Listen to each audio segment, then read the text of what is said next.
Railway स्टेशनवर मुलीला एक जोकर थांबवतो. जोकर मस्करीमध्ये हाताने फोन लावण्याचे नाटक करत. पण आश्चर्याची गोष्ट अशी, शेजारचा पब्लिक फोन खरंच वाजू लागतो. मुलीला ते थोडं विचित्र वाटत होतं, पण तरीही ती त्या खेळात सामील होते. फोन उचलून कानाला लावते.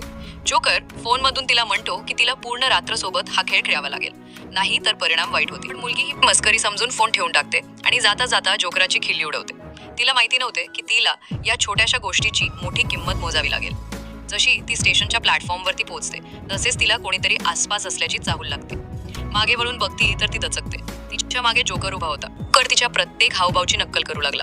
मुलीला हे अत्यंत भीतीदायक वाटते व ती घाबरून पुढच्या प्लॅटफॉर्मवर थांबते व आजूबाजूला पाहते की जोकर तिचा पाठलाग तर करत नाही ना. तेव्हा तिला थोडं बरे वाटतं. थोड्या वेळाने ती एक ॲपल काढून खाऊ लागते, पण जशी ती दुसरा घास खाणार तिचा हात अकडला जातो व ती घाबरून समोर पाहते तर जोकर तिची बॉडी कंट्रोल करत आहे.